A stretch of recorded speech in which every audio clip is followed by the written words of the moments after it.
When a man who held one of the highest security clearances in the United States military, a man trusted by the National Security Agency to handle photographs that most generals were never allowed to see, sits down in front of a room full of journalists, raises his right hand, and swears under penalty of law that he saw buildings on the moon, you stop scrolling. You put the phone down. You listen, because this isn't some anonymous account on the internet. This is a man with a precision photography clearance, a man who worked inside one of the most secretive intelligence operations of the Cold War, and he is telling you, calmly, that in 1965, he held in his hands a photograph of structures on the far side of the moon that should not exist. And here is the part that should keep you up at night. He didn't say it once and disappear. He repeated it for the rest of his life, never changing a single detail, right up until the day he died. If he is telling the truth, then everything you have ever been told about the moon, that it's a dead, gray, lifeless rock, that nobody is up there, that we went 6 times and then simply lost interest, every bit of that is a lie. And I know our government lies. You know they lie. But this lie would be the king of all lies, the one that all the other lies were built to protect. Because once you accept that there are buildings on the moon, the real question stops being, did they lie? The real question becomes, what is up there that was worth lying about for 60 years? So when Space Force, a branch of the military that didn't even exist until a few years ago, suddenly slaps a classification order on a single photograph taken during the Artemis 2 mission, the first crewed flight around the moon in over half a century, you have to ask yourself, why? Why that photo?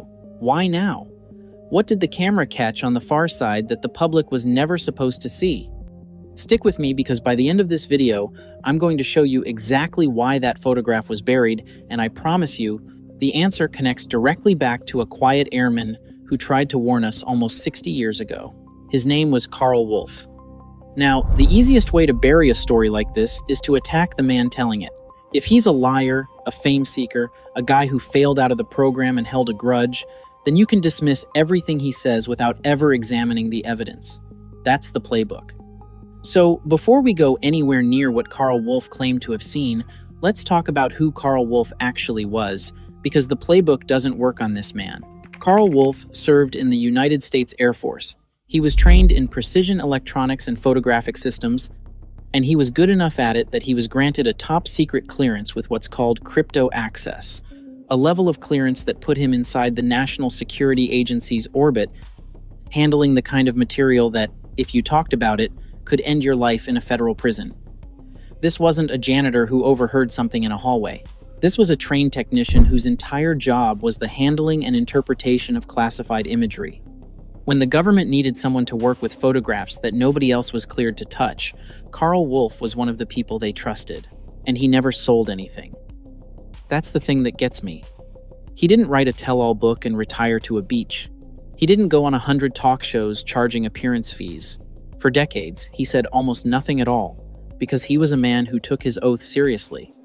It wasn't until the year 2001, when he was an older man with nothing left to gain and a clear conscience to satisfy, that he stood up at the National Press Club in Washington, D.C., as part of a gathering of more than 20 military and intelligence whistleblowers, and told his story on the record. He signed a statement. He offered to testify before Congress under oath. He repeated the same account, word for word, beat for beat, for the next 16 years, until he passed away. No drift, no embellishment, no new details added to spice it up for a bigger crowd. That kind of consistency is the single hardest thing in the world to fake, and it's the first reason this story refuses to die. When it comes to credibility, clearance, and a complete absence of any motive to lie, there really aren't many people like Carl Wolf. So when a man like that tells you he saw a base on the moon, you don't laugh, you lean in. Here's where I have to bore you for a minute, because the boring part actually matters. In the mid-1960s, the United States was in a panic. The Soviets had beaten us into space with Sputnik, then beaten us again by putting the first man in orbit. President Kennedy had stood up and promised the entire world that America would land a man on the moon before the decade was out, and behind the scenes, the people who actually had to deliver on that promise had a serious problem. They didn't have good maps of the moon. You can't land men on a surface you've never properly photographed. You don't know where the safe flat ground is, and you don't know where the boulders and craters are waiting to flip a lander and kill your crew on live television. So NASA created a program called Lunar Orbiter.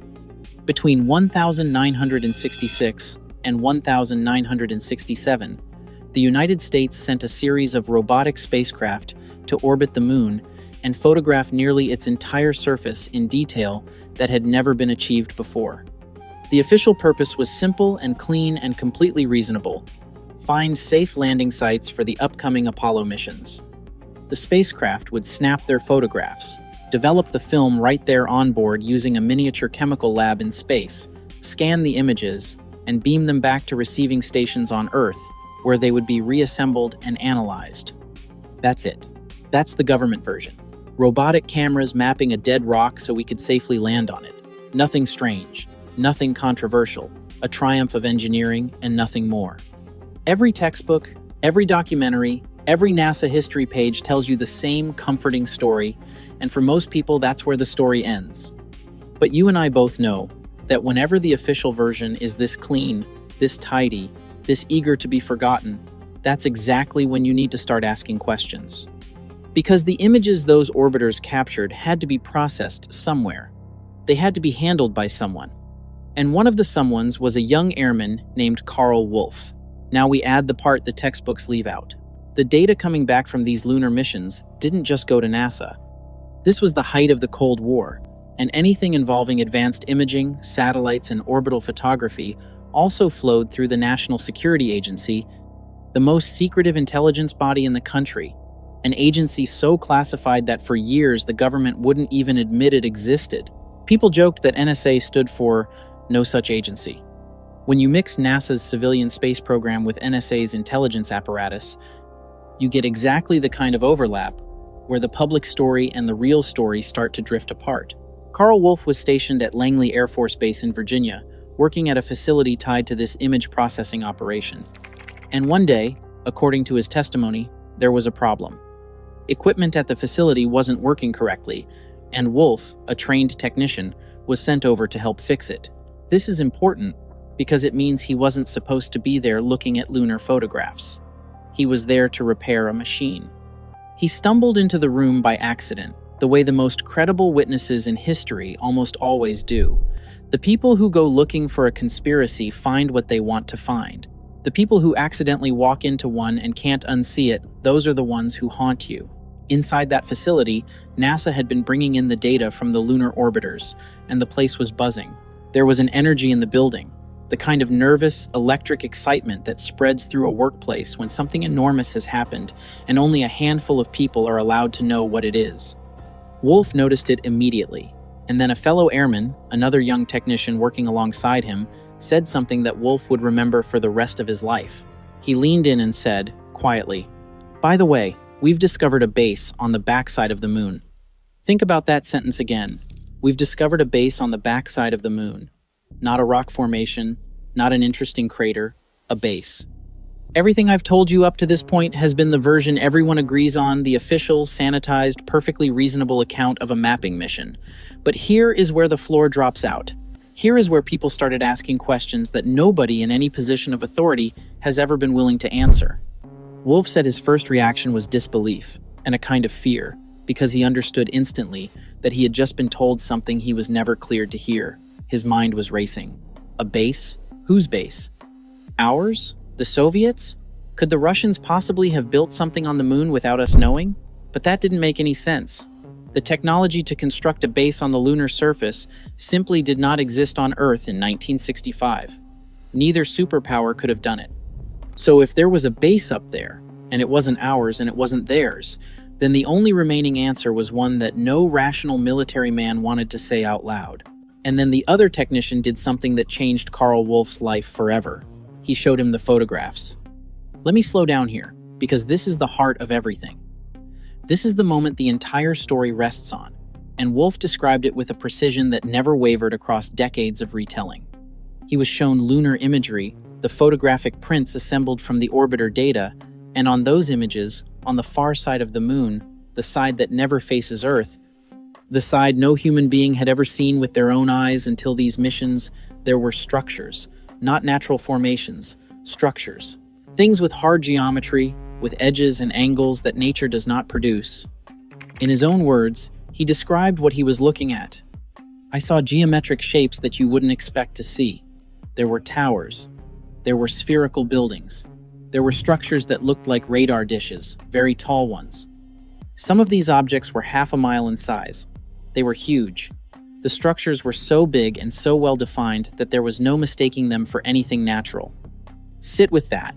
Towers, domes, spherical buildings, dishes that looked like enormous antennas pointed up at the stars. And the scale, some of them, he said, were half a mile across. These were not little anomalies you'd squint at and argue about. These were the footprints of an industrial civilization, sitting in plain photographic evidence on a desk inside a secure United States facility. In the year 1965, 4 full years before Neil Armstrong supposedly took humanity's first step onto the lunar surface. And the moment Wolf processed what he was seeing, the mood in that room changed. The fear that he had been feeling, he realized, was on every face around him.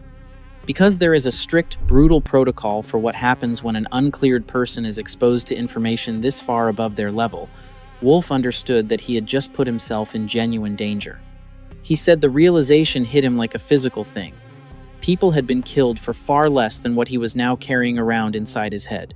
He was reminded firmly, and without any room for misunderstanding, that what he had seen did not exist, that he had never been in that room, that if he ever spoke about it, the consequences would not be a discharge or a demotion. They would be final. And so Carl Wolf walked out of that facility carrying the single biggest secret of the 20th century, and he carried it almost entirely in silence for the next 36 years. Now even I have to stop and ask the obvious question. What was he looking at? Was it ours? A black-budget human operation so secret it was hidden even from the people building the rockets? Was it Soviet? Or was it something far older and far stranger, a base built by someone or something that was on the moon long before we ever looked up and decided to go there? Hold that question, because it's the question this entire video is circling toward. Here's the thing about a story like this. If it were just one man, even a credible one, you could write it off. People misremember. People exaggerate. Maybe he saw a smudge on a photograph, and his imagination filled in the rest. A single witness, no matter how clean his record, is still a single witness. So let me ask you the question that should be forming in your mind right now. What if he wasn't the only one? Because he wasn't, not by a long shot. Consider the strange and persistent rumors that have followed the Apollo missions since the day they happened. There are long-circulated accounts disputed, denied, but never quite killed that the Apollo 11 astronauts saw something on the lunar surface that rattled them. The most famous version claims that, as the lander came down, there was a transmission, quickly cut off, in which an astronaut described enormous craft sitting on the rim of a crater, watching them, as if to make it unmistakably clear whose territory they were trespassing on. The official record denies it. But the rumor has outlived nearly everyone who could confirm or deny it, and rumors that refuse to die usually have a splinter of bone underneath them.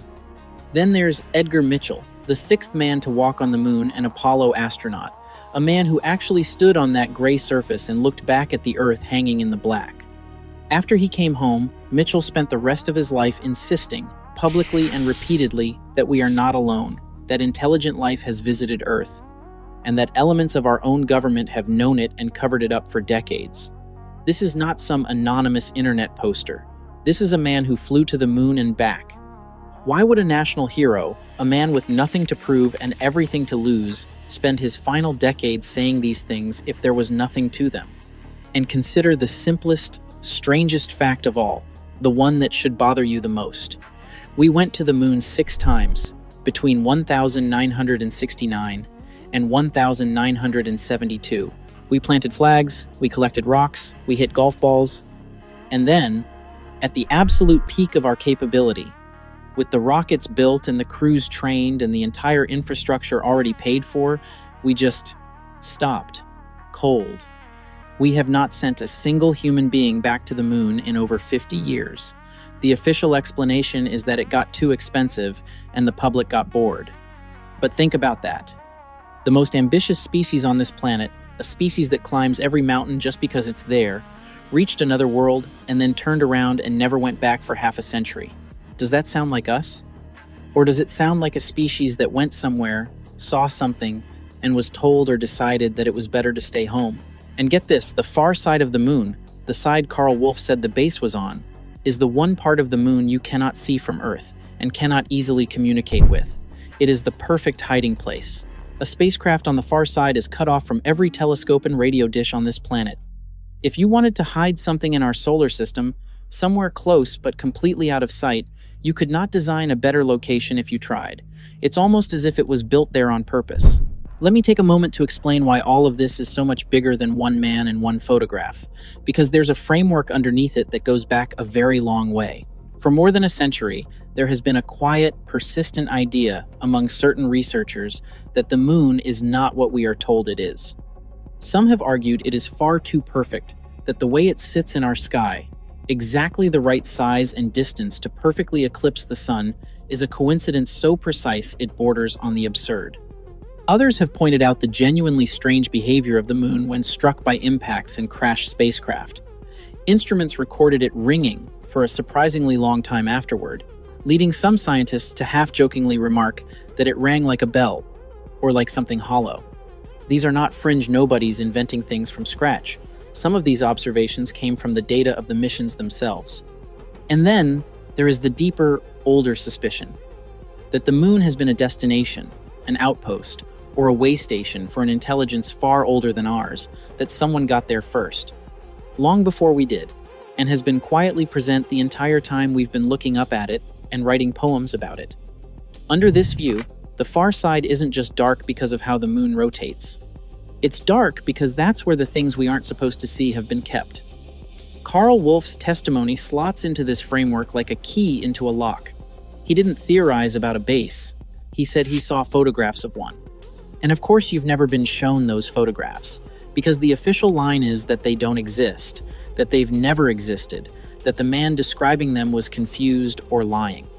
But if Wolf was telling the truth, and his record gives us every reason to believe he was, then we have all been living inside a carefully maintained illusion about the one object in the night sky that every human being who has ever lived has looked up and seen. Now, I try to be fair. I genuinely do. When I look at stories like this, I do my best to be the skeptic in the room, because the internet is full of people who will believe anything if it's exciting enough, and I don't want to be one of them.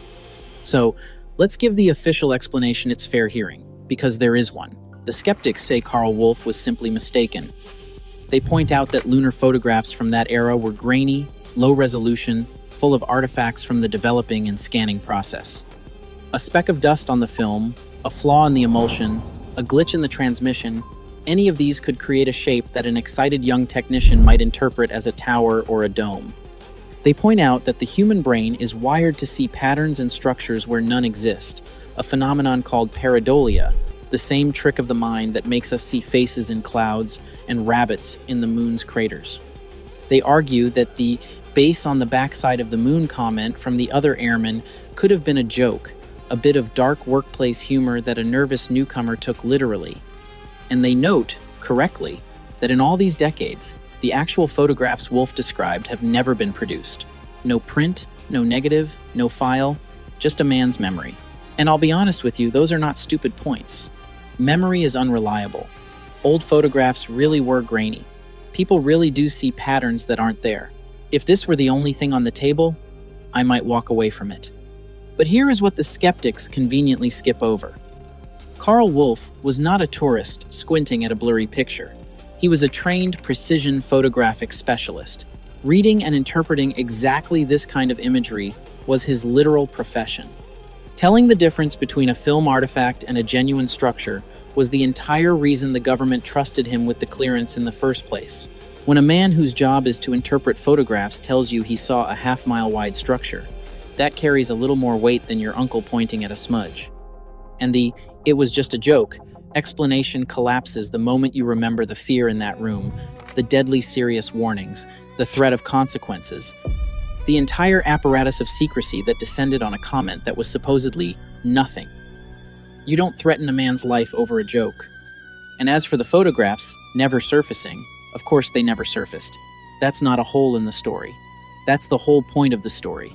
The entire claim is that they were classified and buried. Pointing out that the buried evidence is buried is not a debunking, it's a confession.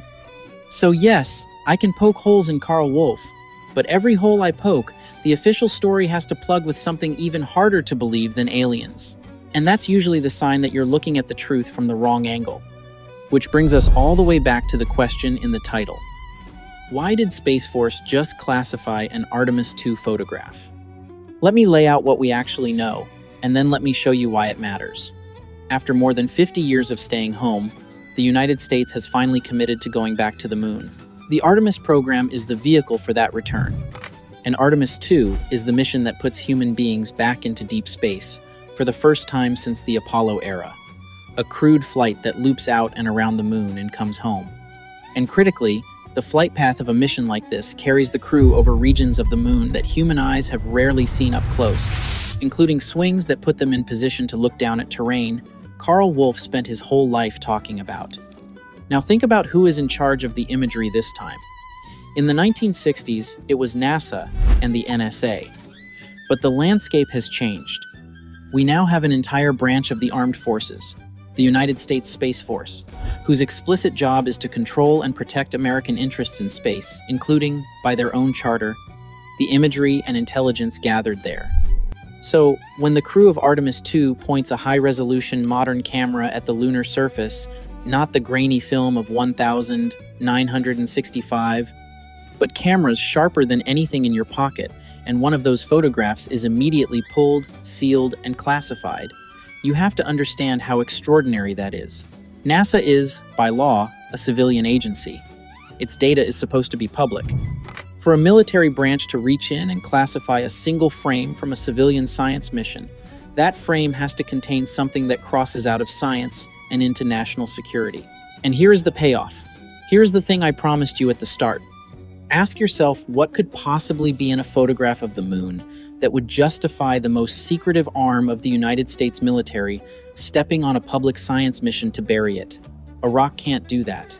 A crater can't do that. Empty gray dust can't do that. The only thing that explains an immediate, aggressive, military classification of a single lunar image is that the image shows something that was never supposed to be confirmed, something that, if the public saw it, would force the admission that has been avoided for 60 years.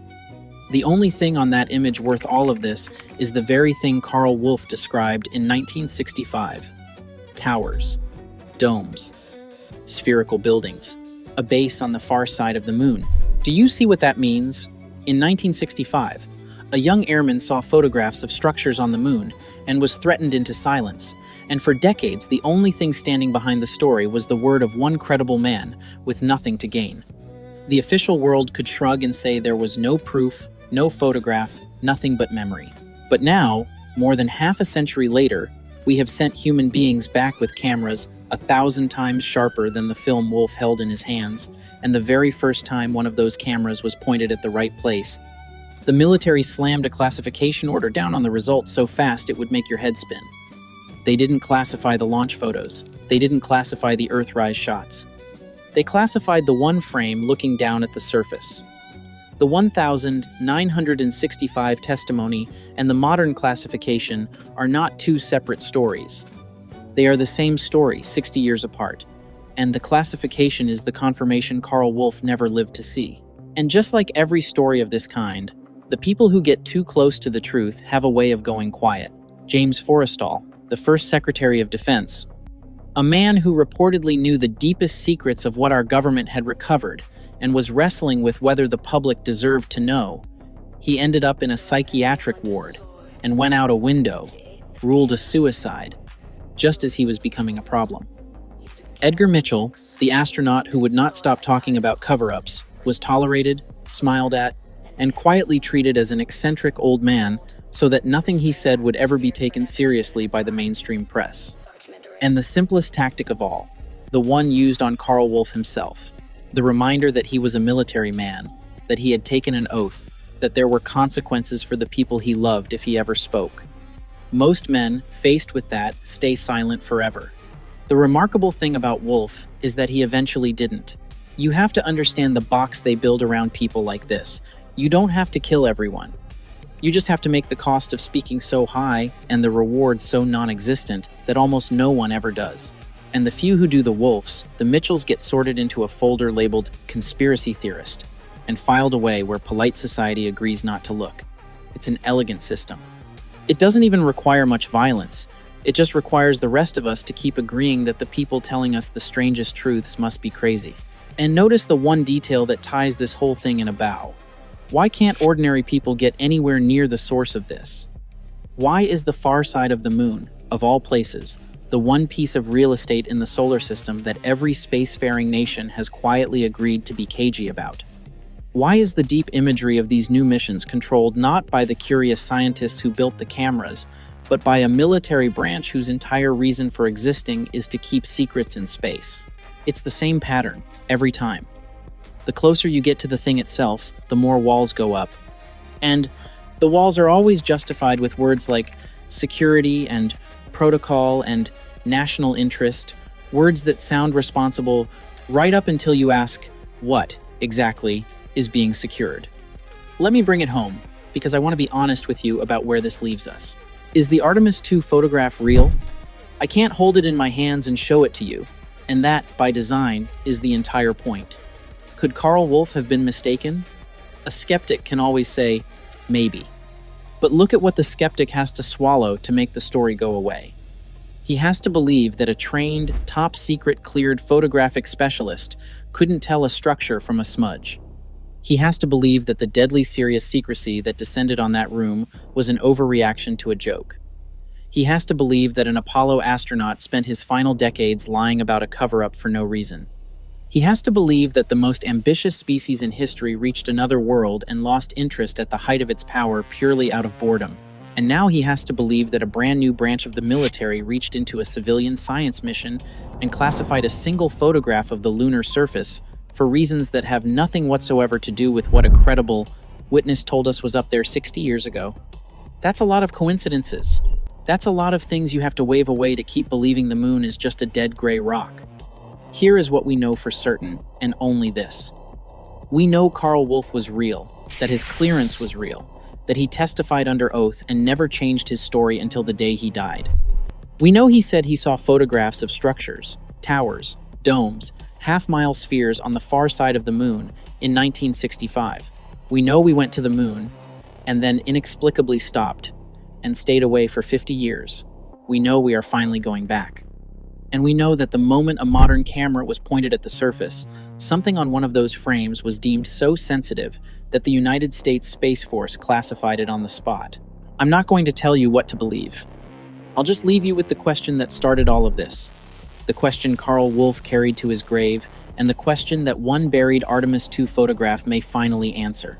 If there's nothing up there, if the moon really is just an empty rock and always has been, then there is nothing on any photograph worth hiding. And you could release every frame tomorrow, and the worst that would happen is a boring afternoon for the public. So tell me, if there's nothing to hide, why did they classify it? That's a lot of trouble to go through for a picture of nothing, don't you think?